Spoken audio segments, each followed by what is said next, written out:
دوستوں، آپ سے گزارش ہے کہ آپ ہمارے چینل کو سبسکرائب کریں، کیونکہ آج میں آپ کو وہ واقعہ سنانے جا رہا ہوں جو حضرت علی بن ابی طالب رضی اللہ تعالیٰ عنہ نے اپنے ہی قاتل کو بھی معاف کر دیا تھا۔ سن 40 ہجری تھا۔ کوفہ کی فضا عجیب خاموش تھی۔ فجر کا وقت تھا، مسجد کے دروازے اس ٹائم کھل رہے تھے اور امیر المومنین حضرت علی رضی اللہ عنہ نماز کے لیے آگے بڑھے۔ انہیں کیا معلوم تھا کہ ایک شخص اندھیرے میں تلوار چھپائے کھڑا ہے۔ وہ شخص تھا لعنتی ابن ملجم۔ جیسے ہی حضرت علی رضی اللہ عنہ سجدے میں گئے، زہریلی تلوار سر پر ماری گئی۔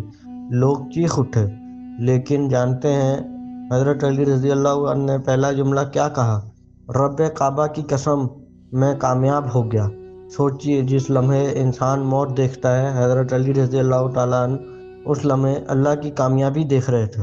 اور پھر اپنے بیٹوں کو بلایا، فرمایا اگر میں دنیا سے چلا جاؤں تو قاتل کو صرف ایک ہی ضرب لگانا، اور اگر میں بچ گیا تو میں خود فیصلہ کروں گا۔ یہ تھا اسلام کا انصاف، یہ تھا حضرت علی رضی اللہ عنہ کا کردار۔